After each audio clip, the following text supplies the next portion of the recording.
I want to talk about when to attack and when to defend. One of the things I see in the pool, a lot of pool, is players wanting to be aggressive at all times, and we talk about it a lot on commentary about the players are really aggressive and they're always trying to make things happen, and that's absolutely fine.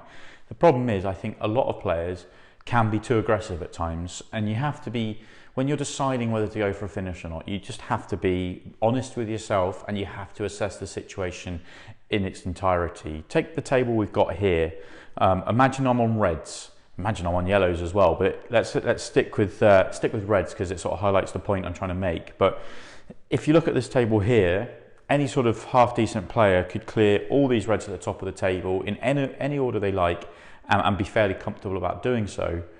But the problem we've got one problem ball here at the bottom of the table. If we don't solve that problem, it doesn't matter what we do with these balls here, we can't clear up.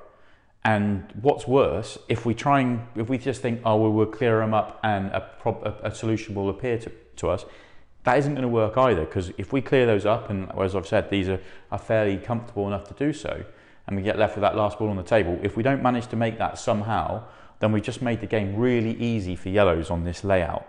So that's where I say you have to be really honest with yourself about whether you think it's possible to clear up. And if you can't clear up, like I would assess this table here and go, yeah, the clearance isn't on, then you have to look for another solution. Now, whether that's trying to play a safety shot whilst developing a bad ball, whether it's laying a snooker, or whatever it might be, but you need to look for an alternative, so you need to play slightly defensive. Now, if the table was laid out slightly differently, say, let's say we had a ball somewhere here, and we're in this sort of situation, and we're asking the same question, you know, we're on reds, do we want to go for a finish on this occasion? We might look at it and go, these are all comfortable, but I've still got this big problem ball here, and this one goes. So yeah, I think I would be more tempted to go for a finish on this occasion because I can use this one to open up this one. But if I am going to do that, I have to do it first shot. So I might almost knock my decision further down the line in this situation. I might look at it and go, do you know what, I think I'm going to take that red, I'm going to play into these two here, I'm going to try and open it up, but because there's no other reds around it, I have to be on that ball or I'm not going to be on anything. So if I go into it first shot and it doesn't work out, I've still got all these balls at the top of the table to either be on one from distance, or I can use these to play safeties or to mess the table up when I have to turn the table over to yellows. So if I've got work to do, I'm going to do it really early, and then I'm going to assess to see whether the decision is there for me to attack or defend.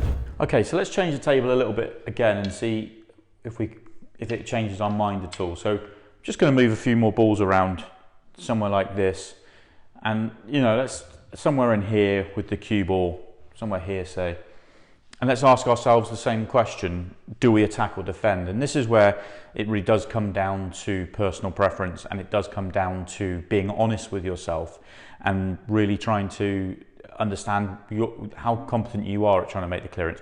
What's the percentage likelihood of you clearing up in this situation on reds?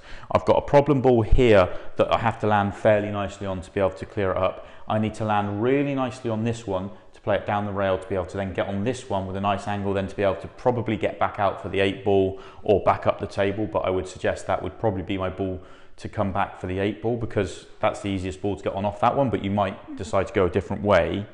So I have to decide about now, am I capable of coming here, getting to where I need to there and completing this finish? Now, if I look at this table and I made the decision, I probably would think about, yeah, if I can get back to here second shot, then I feel very comfortable about getting here and then making the finish. But you might look at it and go, well, no, actually, I don't fancy that. Let's play more of a controlled shot. Let's maybe bump this one out to here, leave the cue ball on absolutely nothing on yellows, and then you might have a better opportunity next time you come to the table.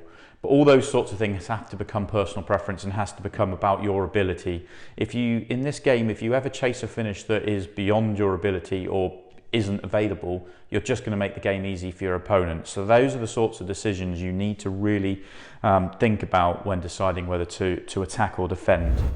I think too many people think this game is about potting and just trying to pot the balls as quickly as possible, pot the open ball, get on the next open ball and just keep going that way, and it really isn't. This is a game about trying to clear your colour set, then the 8 ball, and if you don't feel like you can do it in one visit, then you're better off not trying to do it at all and work your way through.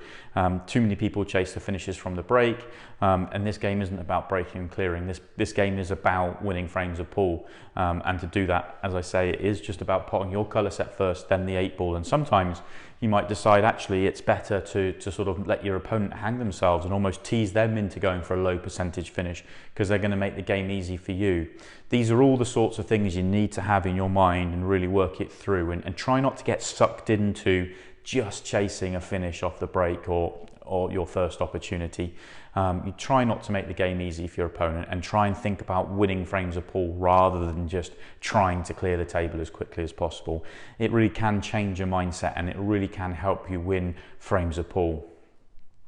Thank you for watching. I hope this helps. Try and get that sort of thought process into your own game.